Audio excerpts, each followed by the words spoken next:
of March 2026. The NRN is addressing the nation, is addressing the patriots of Uganda, the royal cadres of the movement of Uganda, basing on the abnormalities that are in the speakership race. The speakership race of Uganda for the 11th Parliament has been tainted with a lot of abnormalities and irregularities. And what have we discovered as the NRM? I am Mojuche Iva. The speakership started way back in 1996 when we had the very first speaker in the names of James Walker, who served for the 6th Parliament. But the reason to why he had to serve as the 6th Speaker of the 6th Parliament is because he had chaired the Constituent Assembly and he was a chair of the Parliamentary Legal Affairs. Given that background, he became the Speaker of the 6th Parliament. From James Walker to 1998-2001, we had a speaker in the names of Francis Ayume. He became the Speaker of the 6th Parliament because he was a member of the Constituent Assembly and he was a chair of the Parliamentary Legal Affairs Committee. From Honorable Francis Ayume, we proceeded to the Right Honorable Edward II, who became Speaker of the 8th and the 7th Parliament. That was from 2001 to 2011. He became Speaker for 2 terms because he was guiding the House, the Parliament, on the newly established multi-party democracy system, which was established in 2005. Therefore, he served for the 2 terms with that reason. From Right Honorable Edward II, we proceeded into the Right Honorable Rebecca Kadaga, who became Speaker from 2011 to 2021. She became the first female Speaker of the Ugandan Parliament, and because she was the chair of the Parliamentary Legal Affairs Committee and also a member of the Constituent Assembly. From Rebecca Kadaga, she served for 2 terms because she was the first female Speaker of the Ugandan Parliament and also because she was a member of the Constituent Assembly. From Rebecca, we proceeded into the late Jacob Oranyi. He became Speaker because he was formerly the Deputy Speaker of the Ugandan Parliament in the regime of Right Honorable Rebecca Kadaga. And he also became Speaker because he was a member of the Legal Affairs Committee and also a chair of the Parliamentary Affairs Committee. Given that background, we see a very common aspect that whoever became Speaker from 1996 to 2022 March, where the late Jacob Oranyi died, he had an element or the aspect of having served as the chair of the Parliamentary Legal Affairs Committee and a member of the Constituent Assembly. So we join a race where we have not considered such factors, and the Right Honorable Anita takes over, like how he was termed as an accidental speaker. For us, we have called it as an abnormality. So, Your Excellency, we have come to notice that the speakership race and the current speaker is serving under an abnormality term. What have we come to conclude?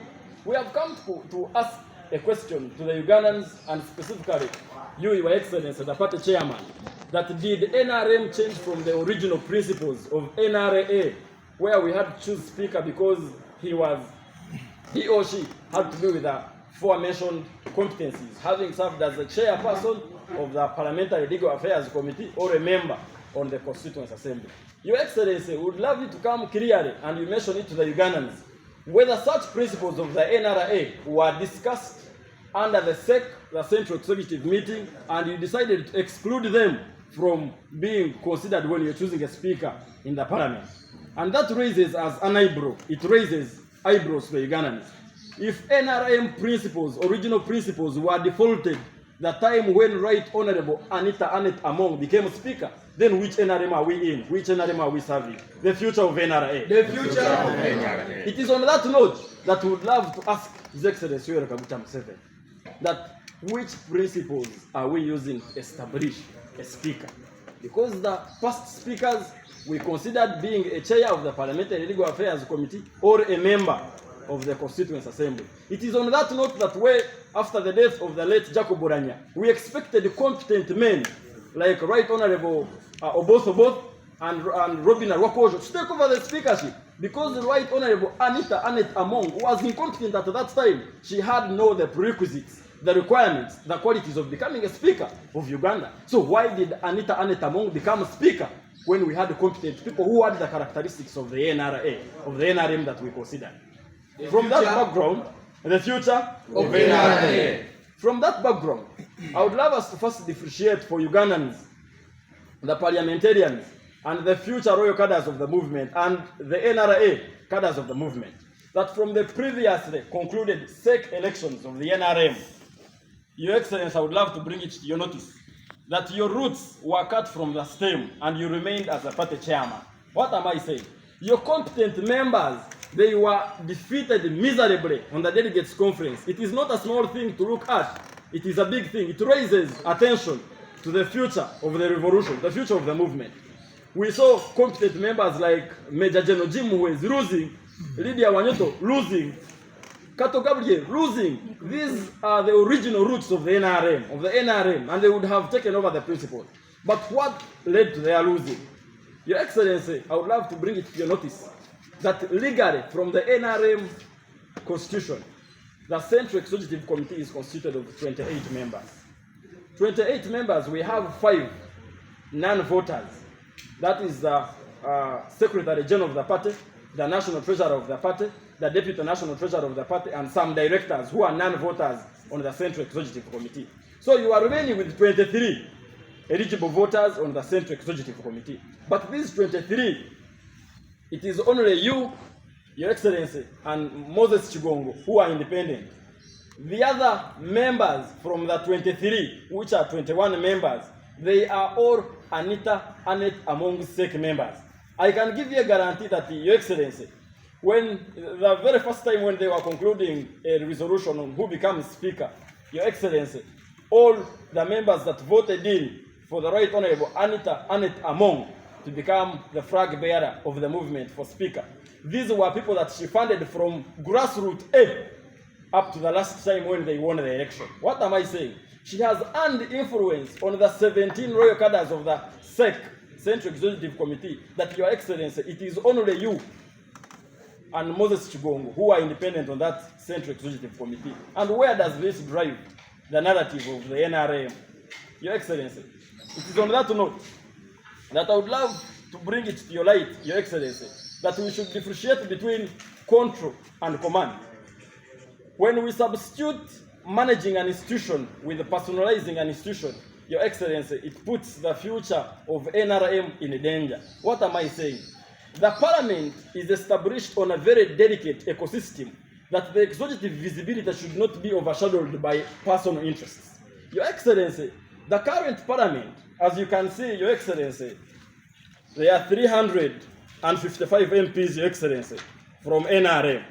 355 MPs, Your Excellency, of recent as the NRN, we decided that we shall propose for the electoral colleges where members of parliament shall vote for the president. For Excellency, we are talking about 355 MPs of NRM who are busy recording videos endorsing a speaker because of 10 million. We are speaking about a lady, Your Excellency, Right Honorable Anita Among, who is using 10 million, and she has conquered almost 300 MPs of the NRA. Your Excellency, Your Excellency, we are saying at the right time, our petition is ready. We are going to submit a petition where members of parliament shall vote for the president. Your Excellency, under this personal influence, like I've told you, Your Excellency, that we should differentiate between control and command. Your Excellency, when administration appears to be highly personalized on personal interests with independent influence, Your Excellency, this causes executive discomfort. Because, Your Excellency, one of the characteristics of succession, it is elite positioning. Right Honorable Anita Among has positioned herself in elite. Because if you talk about NRM and we don't talk about Among, it is not NRM. Your Excellency, that exposes you to a risk. We are talking about transition, Your Excellency, where transition has a characteristic of institutional readiness. when transition is occur, there must be an institution like parliament which is ready to take over the transition, because we have opposition, we have different political parties in parliament. So when a lady conquers the parliament, the institutional readiness is already okay in her hands. Therefore, transition, she has scored. Your Excellency, you are not safe.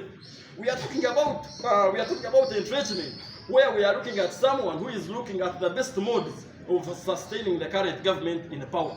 Your Excellency, on that point, she is not sustaining the current government in power. Reason being, she has overshadowed all the political organs internally in NRM and all the chambers of parliament, whereby all your members of parliament, Your Excellency, the 355 we talked about here, they are under her command, Your Excellency. Your Excellency, this is the very first time where we are seeing members of parliament from our constituencies being recorded because of 10 million. They are sailing away the true NRM principles of democracy, which he talks about. 10 million Z. 10 million Z. 10 million Z. Your Excellency, as I'm concluding, like I've told you, the matter of sex. Your Excellency, when people come to you and they start deceiving to you that they were moving with you on different rallies in different sub-regions and regions, campaigning, Your Excellency, people are deceiving. Yes. Of recent, we are seeing people personalizing the 71.65%, which you conquered from the Ugandans. Your Excellency, we had a campaign on a campaign. This is already Right Honorable Anita Among, who connived with Tang Odoi, the chairman of the Electoral Commission, to cause the unopposed syndrome in the NRM. Because she feared to contest in Bukedi sub-region, in Bukedia district. She feared that contestation. So what they had to do, they had to play the unopposed card syndrome, so that she passes there as an opposed member of the NRM, and also an opposed member of the Electoral Commission. Therefore, Your Excellency, if someone plays the card of being an opposed, it means that when they are on a rally, they are not campaigning for the president.